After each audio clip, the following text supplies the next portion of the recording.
Hello students, once again a very warm welcome to Meso Study Sessions. So in today's class we will be talking about some questions from the chapter Why Do We Fall Ill? So let's start the session. So the whole session will be having overall 10 questions, out of which the first 3 questions will be of 1 marks. I'll try to tell you how to practice such type of question. After that the questions will be of 2 marks, and after that the 3 marks and the 5 marks. So I'll tell you how to attempt such type of question. This is just a practice session.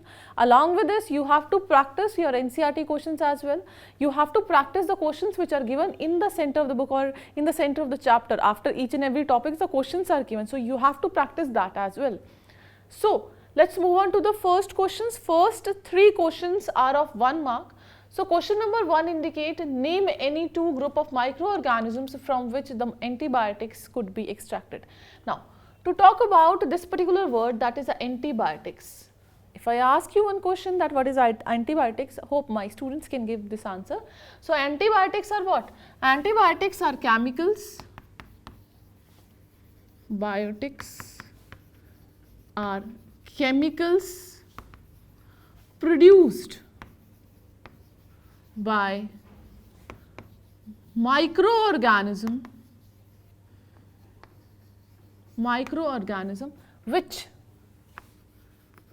resist the growth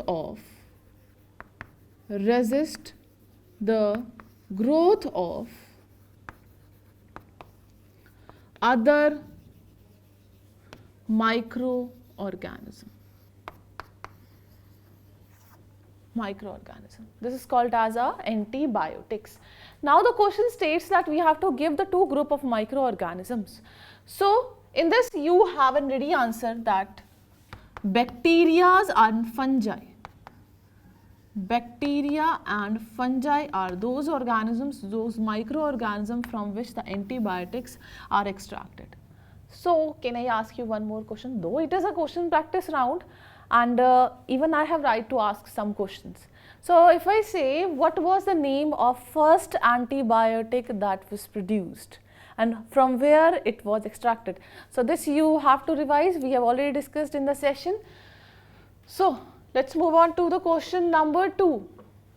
So for that the correct name you have is a penicillium, or called as a penicillin, which is extracted from Penicillium notatum. So question number 2 state, what is the purpose of vaccination? This word vaccination means them providing vaccines. So vaccination is the process. It is the process of injecting heat killed microorganisms. So here these microorganism over here means the pathogens. Right. These microorganisms, they are heat killed. That means they will not cause disease. They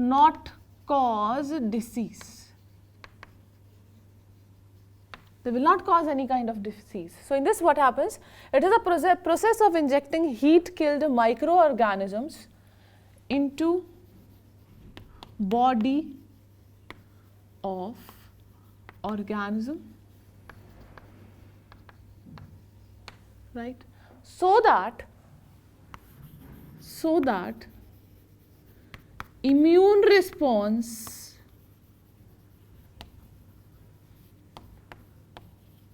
which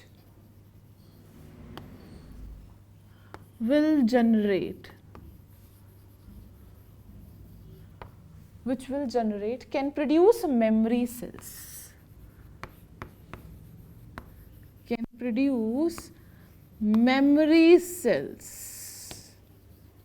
Very important, right? In this, what happens is we have to prepare the body. So how we can prepare the body, we give them vaccines, we give them heat killed microorganisms, attenuated microorganisms are given. So in that case, our immune response is generated and the memory cells, they are created. So at the time of the actual infection, if actual infection happens again, in that case, those organisms, they can be killed in a short duration of time, because at the time of the earlier infection, earlier pseudo infection, you can say, the memory cells, they were generated and they can easily form the antibodies. So that at the time of actual infection,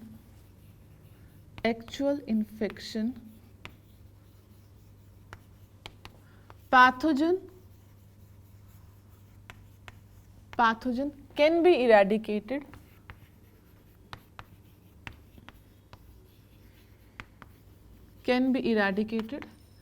in shorter duration of time, because the secondary response which will come at the time of actual infection, that will be comparatively faster. So the shorter duration of time, right? So no disease can occur.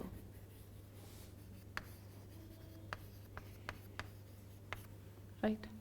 So it is a process of injecting heat killed, not caused disease microorganism into the body of the organism, so that the immune system which will generate can produce memory cells, so that at the time of the actual infection, the pathogen can be eradicated in a shorter duration of time. That means in the shorter duration of time, that means now what will happen? Again the immune response will be generated. So once you remember something, once something is there in your mind, it is very easy to recall it. So it is easy to eradicate it as well. So it is just like that. So vaccination is done. What is the purpose? So that the immune response, the secondary immune response which has to be generated, that can generate at the time of the actual infection, and it can kill the pathogen, it can remove the pathogen within a short duration of time. So this is the purpose of vaccination. So this was the question number 2. Let's move on to the next question, question number 3. So question number 3 is also of 1 mark. Read this question properly.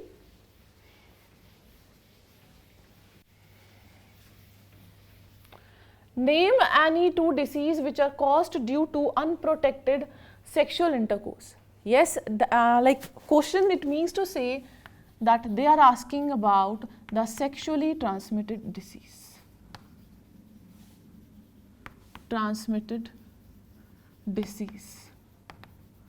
In the session, I have given you regarding the different type of diseases and their pathogens. In the column of the sexually transmitted diseases, we have many examples, but they are asking only 2. So this is just a 1 mark question.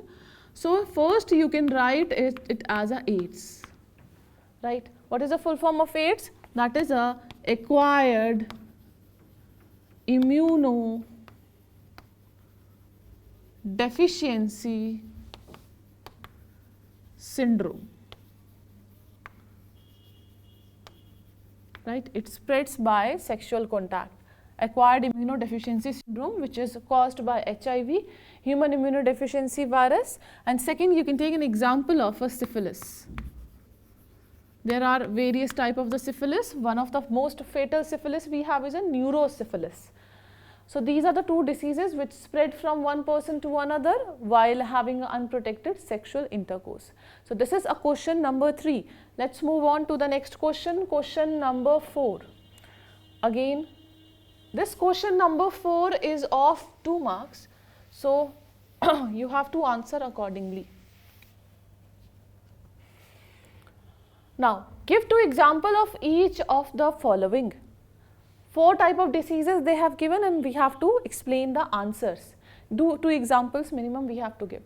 Now, first are the acute diseases and the chronic diseases. What do you mean by acute diseases? Acute diseases are those diseases whose symptoms they last for only a short duration of time. Whereas the chronic diseases are those diseases whose symptoms last for months or the years. Infectious diseases are those diseases which spread from one person to another. whereas the non-infectious diseases are those which doesn't spread from one person to another. So to talk about the examples of these, we have is viral fever, right? Viral fever, or you can take an example of a cough cold, right? A common cold, right? So these are the two examples. They remain for a shorter duration of time, and our immune system work in a so efficient way, they eradicate it within 1 day, within 2 to 3 days. So next you have is a chronic diseases. So chronic diseases are what? These are those diseases whose symptom they last for many time. They last for years, they last for month. In this you can take an example of elephantiasis,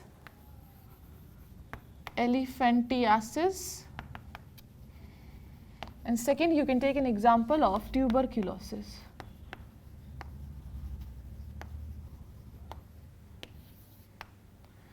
Elephantiasis is a type of which disease? It's a type of disease which is caused because of the nematode.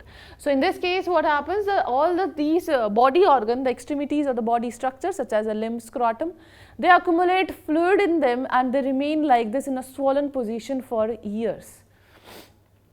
Elephantiasis is also termed as a filariasis, which is caused by one pathogen. The name of that pathogen is Wucheria bancrofti. After that we have is a tuberculosis. Tuberculosis, you know, you all are acquainted with the common problem, that is a TB. We call it as a TB. So the TB is a type of a bacterial disease, a mycobacterium. So in this case what happens is, whenever these infections they occur, they spread because of inhalation process. Whenever the person is there near you, whenever they cough or the sneeze, these pathogens they can easily enter your body and they can cause infection over there. Similarly, we have a many type of the TB.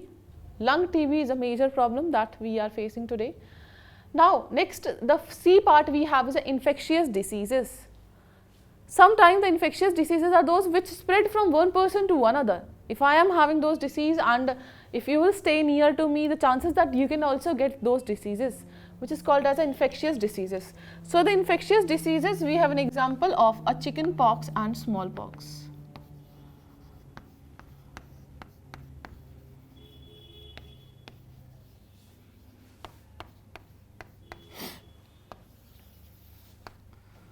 Chicken pox and the smallpox. These are the certain examples. So first, acute disease, for example, your viral fever and the cough and the cold.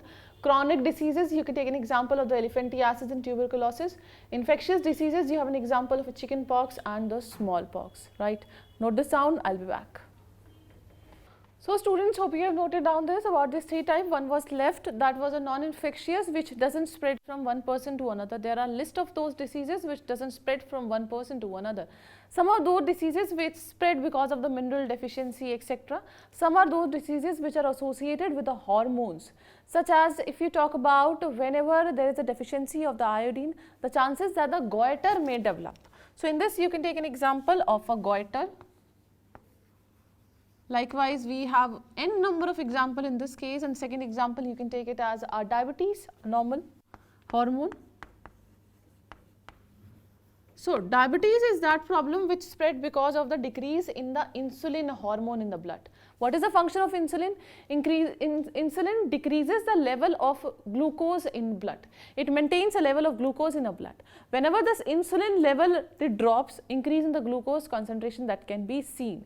So everything in the body that has to be maintained, and God has given a very good example for the control process, that is we have glands present with us. Their secretion help in maintaining our so many things. For example, at the time of the fears also the hormones are secreted. For the reproduction also the various hormones they are secreted which help in the maturation of those structures. Similarly, we have these hormones etc., insulin, glucagon, which help in controlling the metabolic rate. Overall concentration has to be maintained, and how they are maintained? Because we have a hormones for that. So this was a question number 4. In each of these you have to give 2 examples. Each part maybe will be having of a half marks, right? Let's move on to the next question. Next question, yes, this is the question number 5.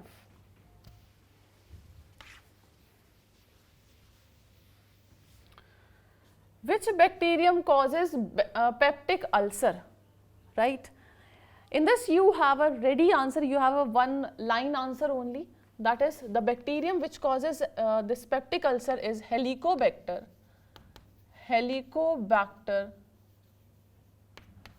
pylori. Now, because it's a scientific name, so you have to underline it. Who discovered the above pathogen for the first time? This was discovered by the Marshall and Warren. Marshall and Warren. Right? So for this, that is a question number 5. The correct answer you have is a Marshall and Warren. Right? For A part, the Helicobacter pylori. So for the B part, we have is the Marshall and the Warren. Question number 5. Let's move on to the next question. Question number 6. Now, this question number 6, A part indicate what is an endemic disease? A very good question. Endemic disease, epidemic disease. Endemic, okay, I have used this word endemic. Endemic are those group of organisms which remain to a particular place only, which are a resident of a particular place only.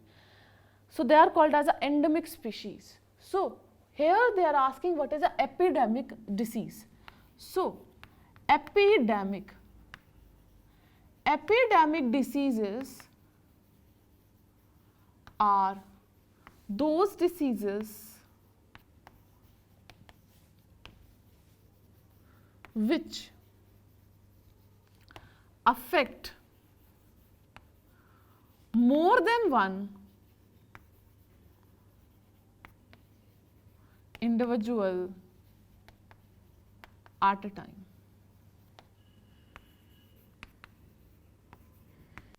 So it's just like a spread of some diseases. Some disease spread like anything, right? They spread like a tree from one person, they spread to another person, and likewise these things are happening. This is called as an epidemic. Now, which organ is affected if a person is suffering from jaundice? We know that at the time of the jaundice, the major organ which is affected is a liver. So in this case, you have an answer is liver. So in the jaundice, the liver is affected. So this was the part 2 of question number 6. Let's move on to the next question, question number 7. So hope you have noted down this. Now,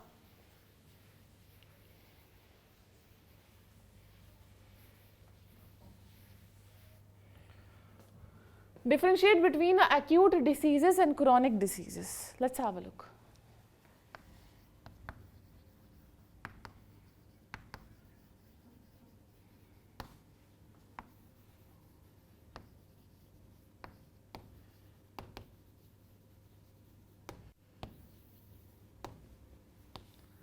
Acute diseases are those diseases which have a symptom time or which show the symptom only a few period of time. So, symptoms for short period of time.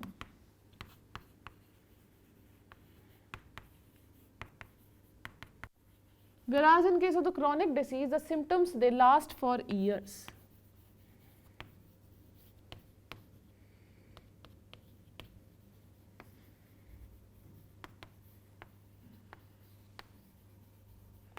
Right. So in this case, what happened? These are those diseases which can easily eradicated.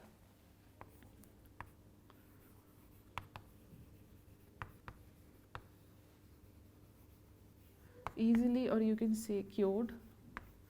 Whereas the chronic diseases are those diseases in which these diseases are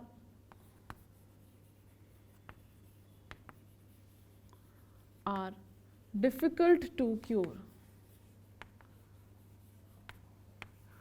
Because they remain in the body tissue, they remain in the latent stage. At some time they show the certain kind of symptom and sometimes they do not show these symptoms.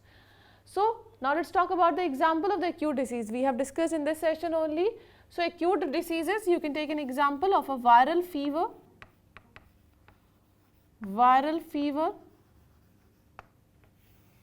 Or you can take another example, that is of a cough and cold, a common cold, right? Acute diseases. Now let's talk about the chronic diseases. For example, you can take an example of elephantiasis. Elephantiasis. Another name of elephantiasis is filariasis, right? So this is caused by a nematode. Caused by nematode. And the name of nematode we have is a Wucheria bancrofti. What is the name? You don't need to remember the name. Bancrofti.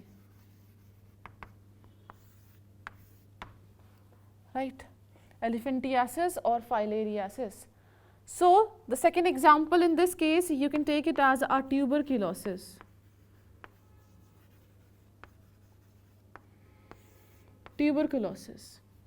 Now, tuberculosis, another name, the common name that we know, that is a TB. So how did it spread? It spread by bacteria. What is the name of that bacteria? Mycobacterium tuberculosis.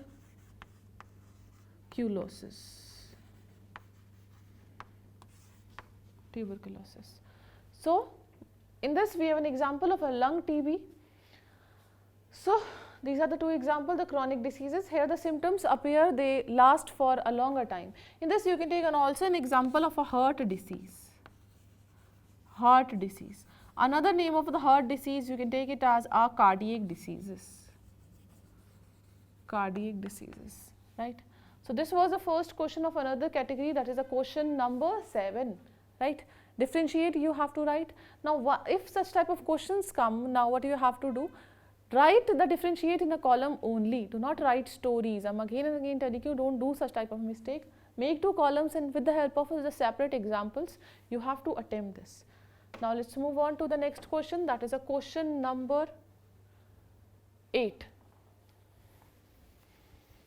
So read this question properly. What are the various ways to prevent the diseases? Another very good question. What are the different ways to prevent diseases? In the session we have discussed regarding the ways to prevent the disease in detail. So hope you remember that session. If you remember, that is well and good. If you don't remember, that is a very bad part of yours, because I have already discussed many times that you have to revise what you have already studied. Rather than watching these sessions of the question, this will be a total wastage of time, and I am telling you.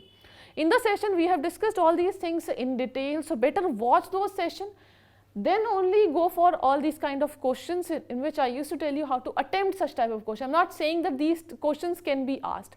I know these questions are important, so I have taken the questions sometime other than your NCERT to give you a more practice. NCERT questions you all are acquainted when you can use or revise them from your books.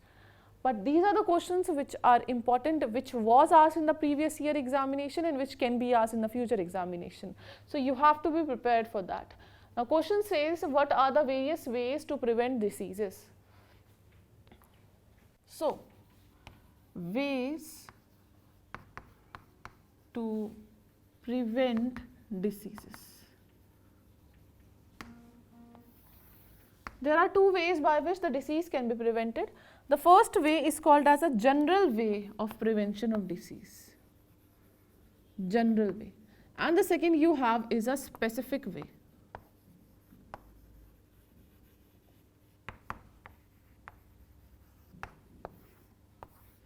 Right. To talk about the general way, we all know that we should use clean water for drinking. In our nearby area, there should be a proper sanitation facilities, because we know that whenever there is a contamination of a water with the feces of those person who is already suffering from any disease which is caused by the virus or the bacterium, the chances that fresh water can also become affected, and if we drink that water, another chances are there that we may get such type of diseases. So the first general way is use clean or uncontaminated water. Contaminated water and proper sanitation facilities should be there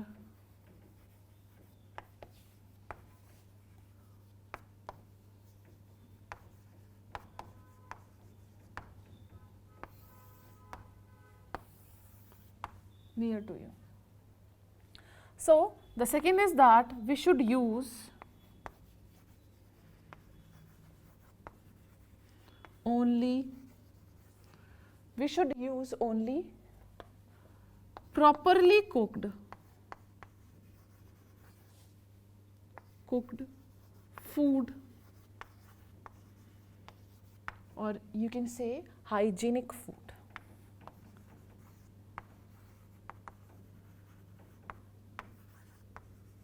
So these are the certain general ways. Other than that, you should not allow the collection of water near to your places. The chances that that water can act, that stagnant water can act as a breeding ground for your many of the species of the mosquito, because we know that mosquito, they act as a vector. They can carry diseases, they can carry those pathogens, and if they'll bite us, those pathogens can enter into our body and they can cause disease as well. Other than that, for removal of these mosquito, we should use wire gauzes, etc. We should use wire mesh, I have told you. We should use nets, etc. for the sleeping, and the insect repellent should be sprayed. So these are the prevention that one should take for the prevention of the diseases. So the second topic says that we have to specify a specific way. Now this specific way over here, that means immunization.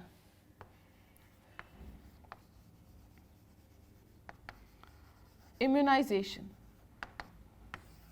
as it is written in the second part also, that what is immunization?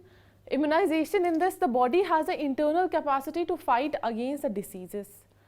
So whenever any pathogen they enter into our body, they are considered as antigens. So for that, our body start producing the certain cells which is called as antibodies.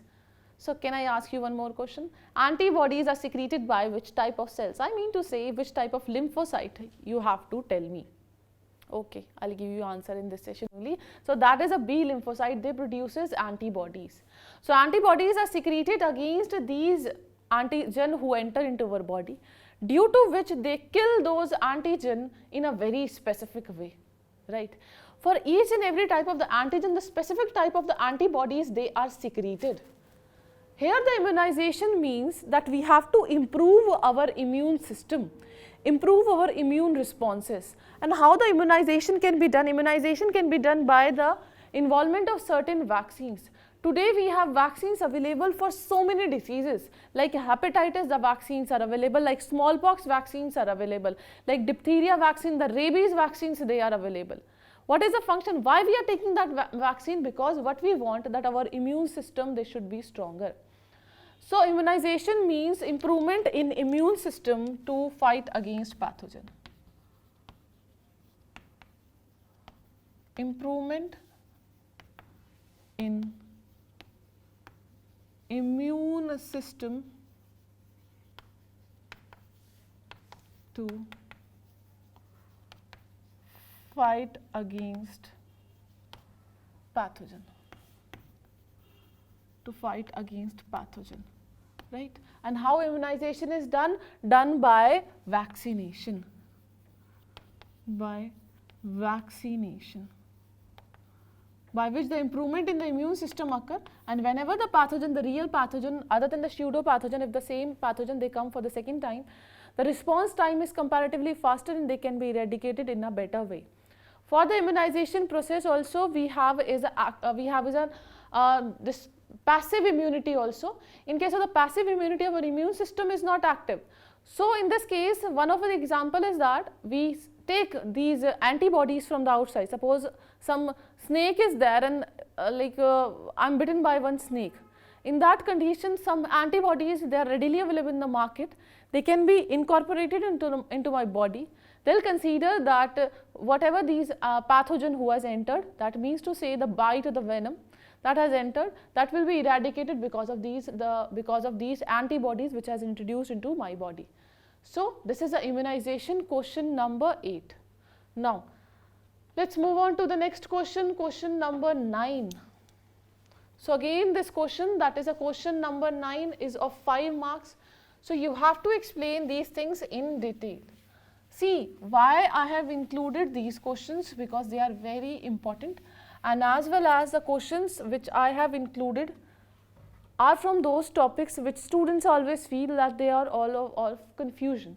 So what is immunization? That is clear to you. That is the improvement in the immune system, and how it can be done by the process of vaccination and by the process of artificial passive immunity. Hope you remember that session.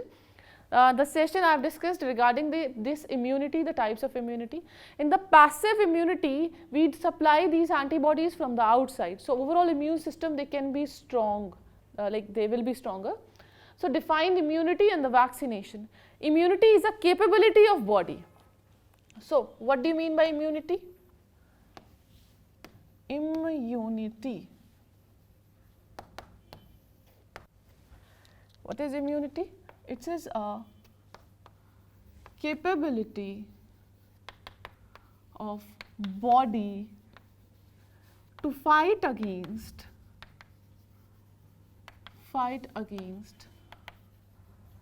pathogen. Here I mean to say any of the foreign molecules which can act as an antigen.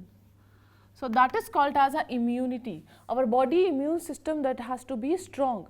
So the next word which is written over here, that is a vaccination. So what is a vaccination? Vaccination is the process of giving a vaccine in which the overall immune system of the body that can be increased, or you can say the overall immune response that can be generated. See what happens in the case. In this case, for example, let's take an example of the polio vaccine. In case of the polio vaccine, the attenuated microorganism which can cause the polio or the polio viruses, which are attenuated or the heat killed, they are taken into the body at a very regular interval, which we call it as a booster doses, and which help in regulating our immune response. So in the first case, whenever these attenuated pathogens, they are allowed to enter into our body, in that respect the immune response is generated. So hope you remember the immune responses. So in this case, the T cells and the B cells, they produces memory cells, and these memory cells, they are important at the time of actual infection.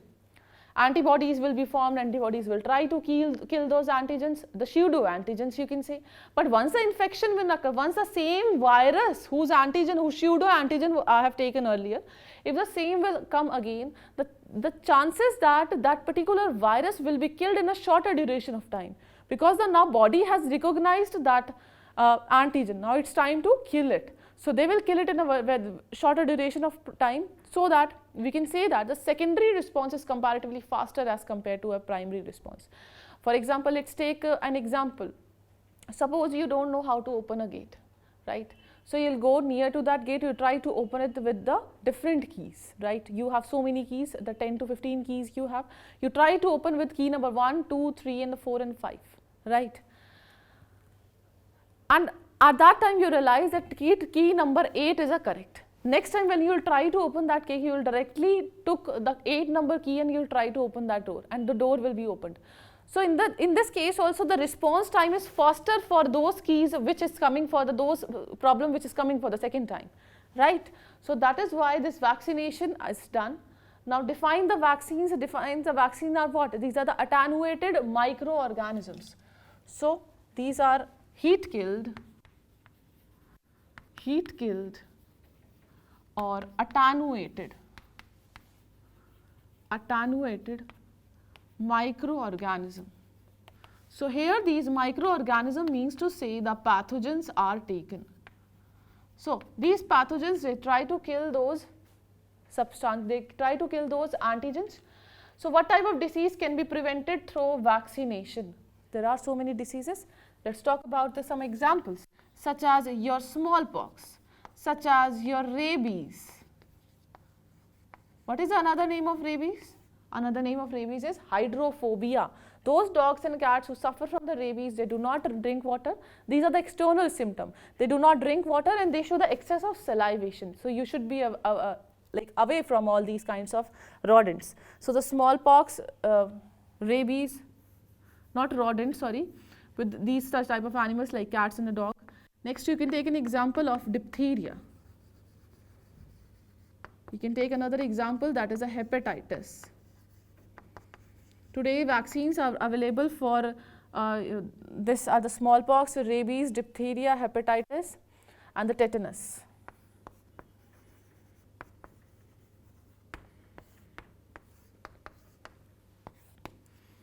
Right? This was the question number 9. This was the last part. Let's move on to the next question. That is a question number 10. So, try to understand this question. Very important. This question seems a very big question, but it is very easy as well. Once you have understood regarding the concept, you can attempt this question in a very easy way. So question number 10, again it's of 5 marks. So question seems big, I am sure the answer will be this small. So under which of the following condition is a person most likely to fall sick? First is when she is recovering from malaria. When she is recovering from malaria, at that time she will not feel sick. In fact, she will feel down because the immune system is weaker now, because they has lost so many of the water. There was a loss of appetite at that time. So in this case, she will not fall sick. B part says when she was recovered from malaria is taking care of someone suffering from chickenpox. Yes, in this case, she may most likely to fall sick. Why? The reason is that because the patient was suffering from the disease which is known as a malaria, right? So, as she was suffering from malaria, at that time her immune system was weaker. There was a loss of appetite, loss of the body fluid. So she can fall at that time.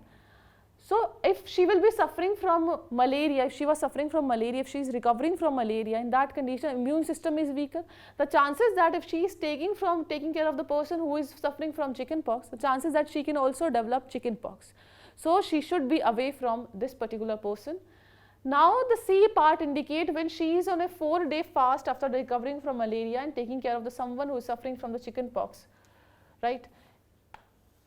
Who is a 4-day fast after recovering from malaria. Yes. So in this is a separate line, you should not include this. So this was the point which came from the first part. Now in this case also, when she is a 4-day fast after recovering from malaria, see, she is on a fast, she doesn't have enough amount of the body fluid, no enough amount of the minerals they are present in her body, the chances that she may fall at this time, right? So because she is on fast, so at that time also she can fall sick. So for the question number 10, you have to explain these points as well. She was suffering from malaria. So in malaria, what happens is the body's RBC, they decreases, because malaria is spread by Plasmodium. Plasmodium, how it spreads? Because of the bite of the female Anopheles. So female Anopheles, once they bite, they releases the sporozoite into the blood, which circulate in the blood for half an hour, and later on they enter into hepatocytes, which is also called as a liver cell. After they enter into the RBC, they causes a bursting of the RBCs, due to which we feel fever, right?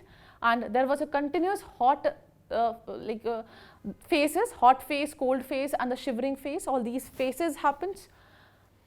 And overall immune system is weakened now.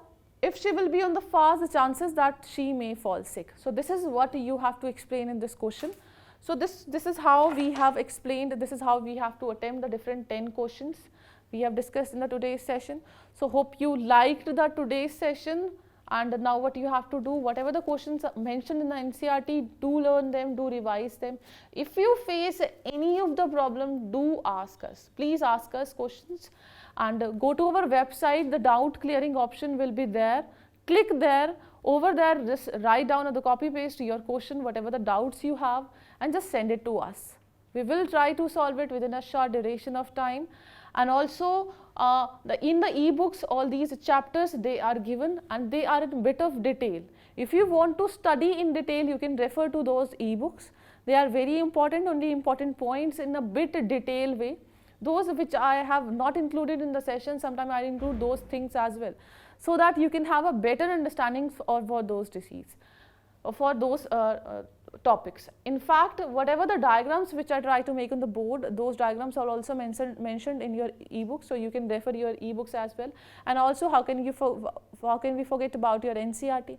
A very good book, very standard book. You should refer your NCERT, read every point, every line.